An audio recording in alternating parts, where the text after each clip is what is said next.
Okay, now that we've joined a meeting, in this case as a host, I'll take us through some of the control panels that are quite easy to use. So we look down here, we can see that this motion detects the fact that the microphone is working. If I wanted to mute the microphone, I would click here as such. And if I wanted to check out the audio settings and change my internal microphone to some other kind of microphone, I can do that here, depending on what I have access to. The same goes for the headphones. At the moment, I'm using the built-in system headphones, but other options are available depending on what solutions you use. If I go here now to the video settings, you can see that by default, we're using a FaceTime HD camera. Again, you may have other options available depending on your circumstances. This here is where you share your screen. Now, it's important to determine what is the best type of screen sharing for your particular circumstance. So I've got a choice here of sharing one of my Chrome tabs. I can share a window, or I can share the entire screen.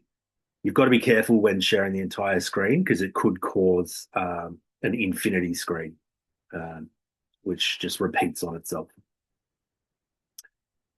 Okay. Down here, we've got access to the ability to send a reaction.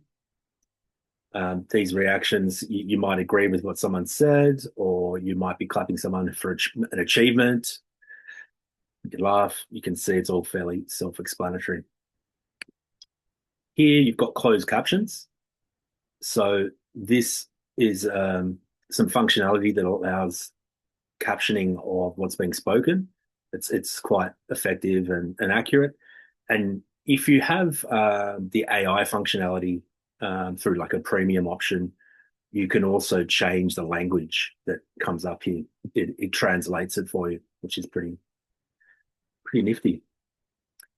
So I'll just close those and close out of here. You can also put up your hand during a meeting just to let the organizer or other people know that you want to ask a question without just, chiming in over the top of somebody.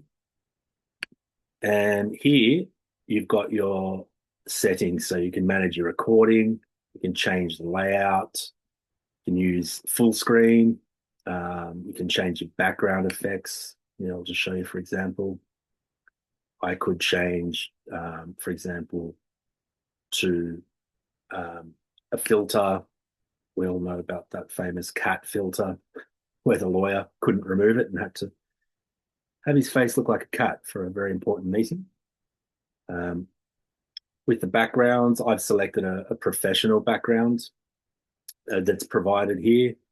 You can also choose to blur. This is sort of the stronger blur that you can choose. Or you can choose a lighter blur. You can also have your own image added here as your background. I'll return it to this one, Stylish Home Office. That'll do. And you can also play around with the appearance. So you can do portrait touch up, video lighting, framing, styles of tone, that sort of thing. Over here, you've got the ability to, this is the information panel. You've got the ability to send someone a meeting link. So you can copy the joining link and send that. And you can see here the code of the link. It's the actual code of the meeting is PHY blah blah blah, and you've got the time and all the details there. Over here, you can see the people who have joined the meeting. It's just myself, the meeting host, and Jed Silverman, who looks a little bit like me with longer hair. And over here, oh, sorry, just back for a sec. You can also, within this section, add people on the fly. So I could find someone here that an email address, for example, and send them a meeting request on the fly.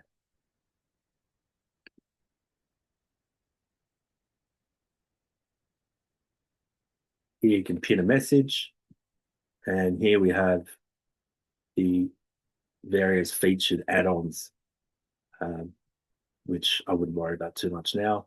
You can record meetings, which is very valuable, and send that through to participants. And here you've just got the host controls. So in this case, I can restrict what can be done in the meeting by contributors. I can let them share their screen or otherwise. I can restrict them from sending reactions. I can even turn off their microphones and their videos. And here's some other controls down here that you can play around with. Okay, that's basically it. As I mentioned before, when you do share a screen, you can record that, and that can be saved in the cloud, or it can be saved locally on your computer, and that can be sent to various participants after the fact.